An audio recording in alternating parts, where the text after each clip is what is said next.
Hela possesses large dwelling places in Helheim. Tall are her walls, high are her gates. The name of her dish is hunger. Her knife is famine. On her threshold all will sleep. Her bed is called sick bed, and her bed hangings are called flames of a funeral pyre. They say she is easy to recognize, half black and half the color of flesh, and her face menacing and grim.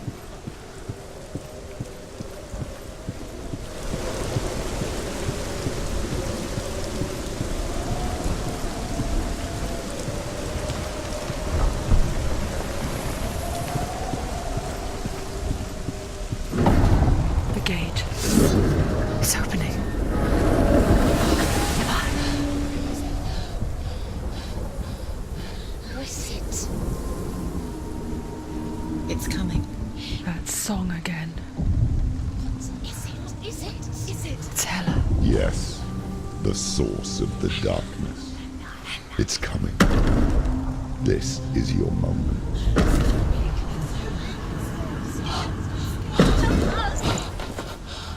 I'm sorry.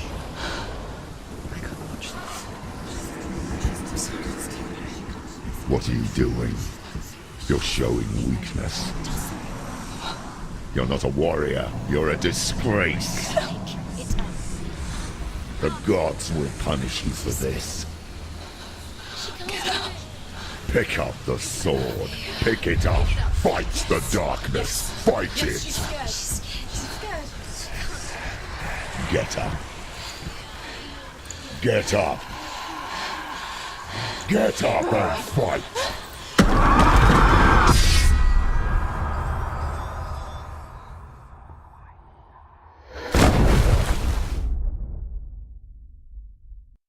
Hell is reaching deep inside of her.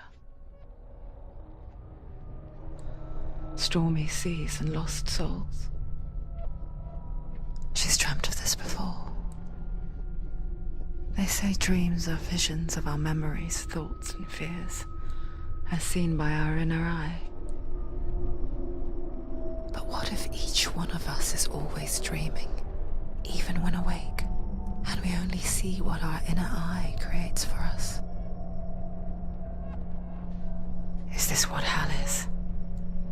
A world shaped by Senua's nightmares. Maybe that's why people feared seeing the world through her eyes. Because if you believe that Senua's reality is twisted, you must accept that yours might be too. You failed the gods. You're pathetic. Rotten. Cursed. What were you thinking? Did you really think you could win? How stupid can you be? So stupid. Everyone hates her. She's cursed. The shadow hates. Look at you. A warrior. Worthless, weak, pathetic. Go on, feel sorry for yourself, because there's no one left to do that for you. Everywhere. You failed. What's that? Take it. If you're too much of a coward to fight, then end the suffering. Broken and lost. Just like your sword. Come on. Dare.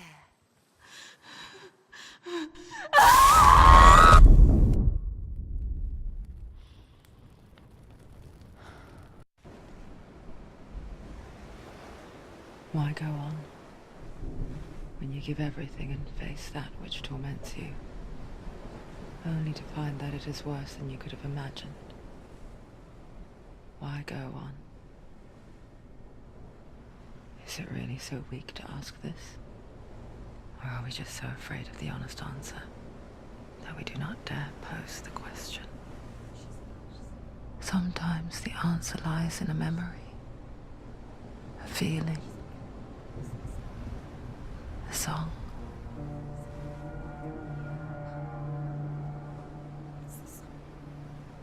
It's not real.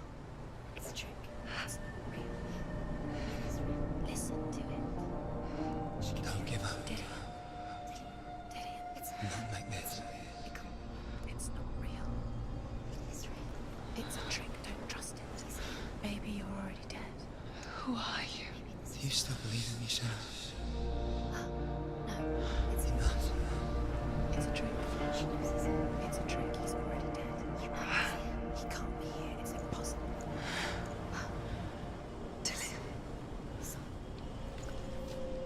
Come to me. Please. The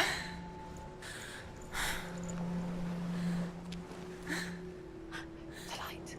Go towards the light. It's him. There he is. It can't be him. It's just a trick. It's in your mind. No, he's here. It's in your mind. It's real. It's happening. Go towards it.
Before she first met him, she was not in a good place.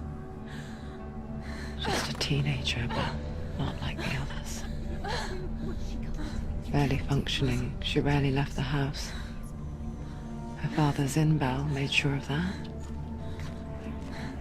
Only occasionally did she venture out on her own, collecting firewood and herbs. Errands out in the Orkney Plains. That was her world. Like this one. Barren and lonely.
It's already disappeared. Nothing lives here, not even you. It's pointless. It's in your mind. You think you can see it, but it's in your mind. There he was. The lone figure of a boy. He's there, under the tree. Salt lay under the shade of a tree. She remembers the first time she saw him. To her young eyes, he moved as if dancing, and the world danced with him. The gloom lifted, and for the first time in years she felt a ray of hope.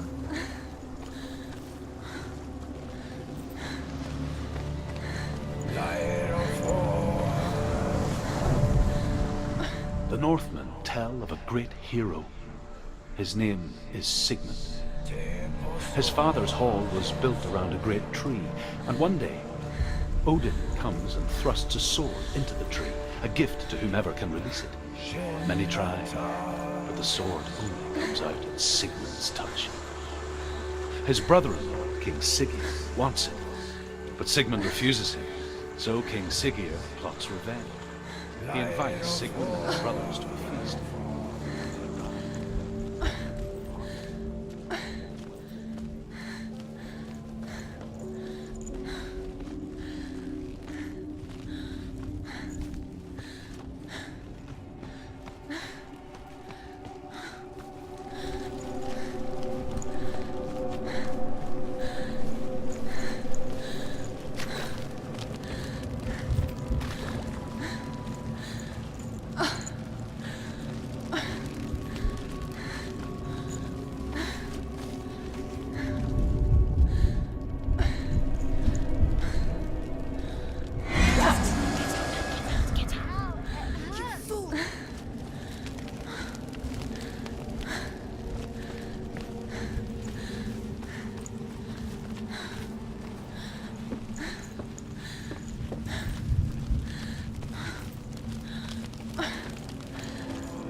Death for Sigmund and his brothers seems certain. But the king's wife is Sigmund's sister, and she begs for mercy and implores the king to chain them up instead. He agrees. Not for mercy, though, but because he plans an even more cruel and lingering death. Chained to a tree in the forest that night, a she-wolf comes and devours one of Sigmund's brothers. She returns, ravenous, night after night, until only Sigmund is left. The next day, Sigmund's sister sends a servant with honey to smear on Sigmund's face.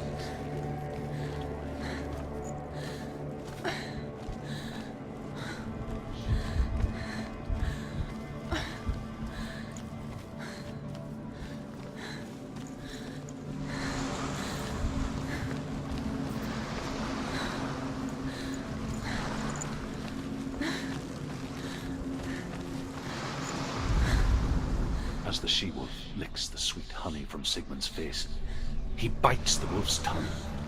The she-wolf pulls away, but Sigmund holds on. The chains break, and he is free. After his escape, Sigmund lives like us, hidden in the forest. His enemy, King Siggeir, believing him dead, as his sister plots revenge.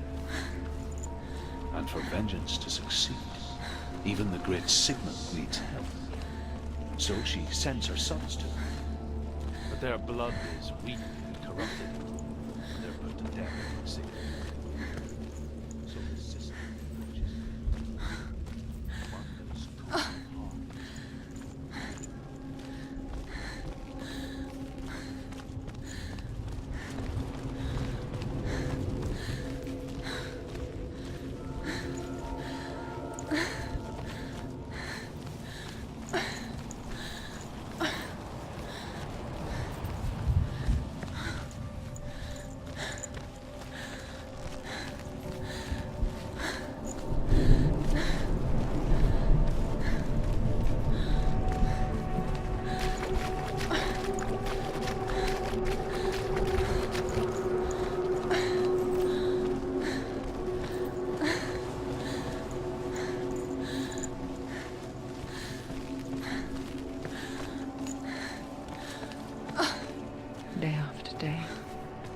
Watching from afar, she mimicked him, perfecting her own secret dance, wishing those fleeting moments of light would stretch out to last forever.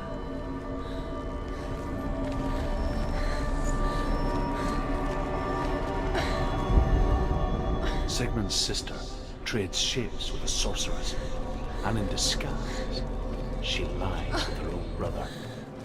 She gives birth to a son named Sinfjotli. After a time, she sends him. It's a trick. It's not real. You want to believe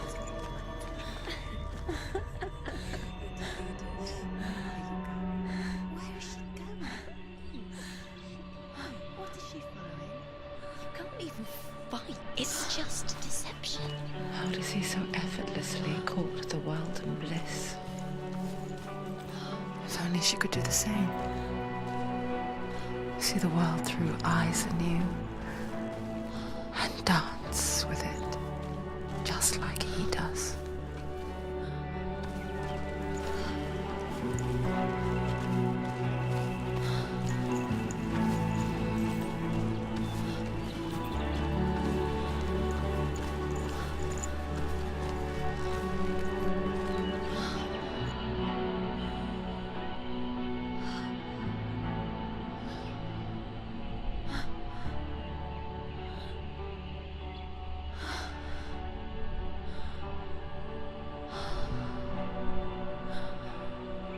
What's your name? Senua.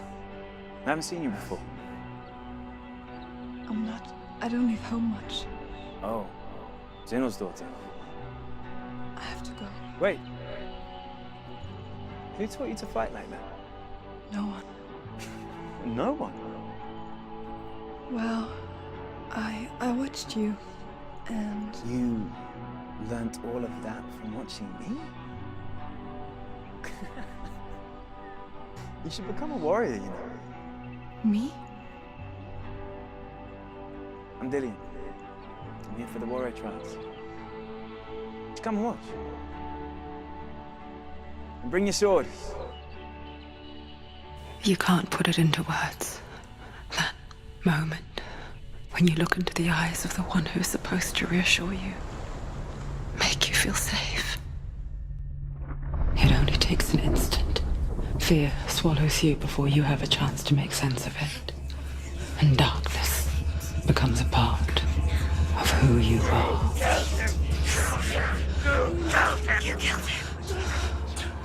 But her world changed the day the Northmen took him from her. Senua knows that there's no going back to how things were. That there's nothing to go back to at all. Stay still, stay quiet, hide, don't tell her. Their gods can see into your mind. They will use this power to destroy you. They won't stop me. I can still feel him.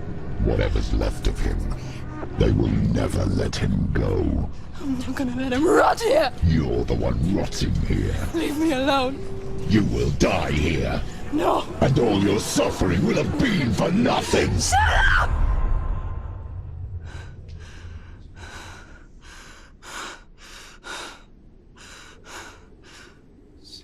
Dillian? Is that you?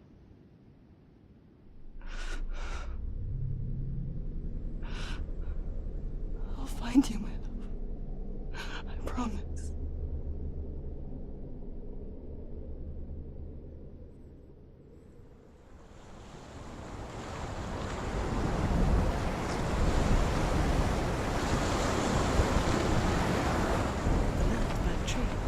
Can you see him? You want to believe it. Is he not real?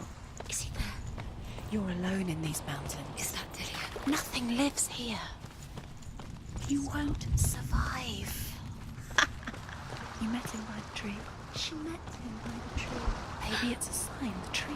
What's he trying to tell you? He's waiting for you by the tree.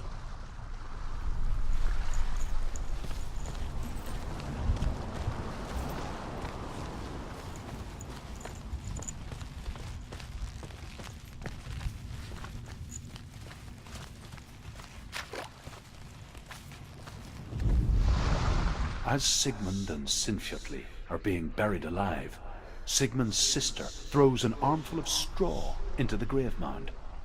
Hidden in the straw is Sigmund's sword, the gift of Odin. They cut their way out of the grave mound and set fire to Siggeir's hall. The king burns to death. Sigmund calls to his sister to come out so that she may live and be honored.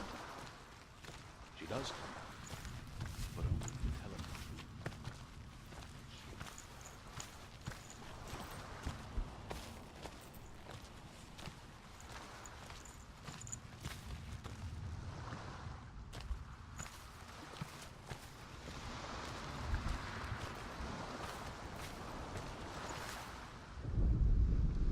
And here is the end of Sigmund's story. He was a fierce and great warrior who fought many battles. But one day, an old man came onto the battlefield. Although shadowed by a hood, Sigmund saw that he only had one eye. The man raised his spear, and Sigmund struck at it with his sword, but the sword shattered into pieces. Sigmund then knew that this was Odin, and thus that victory could not be his. He bowed his head and accepted his end.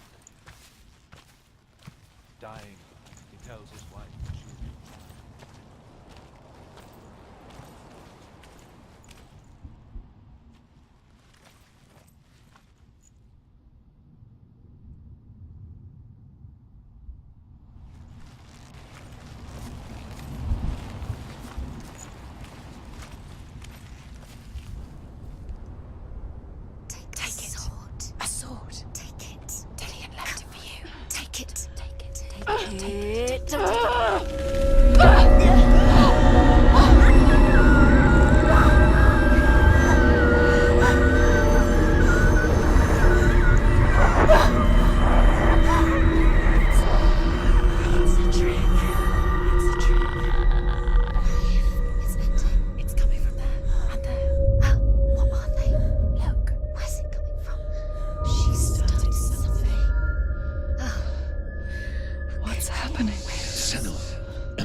Its name is Gramr.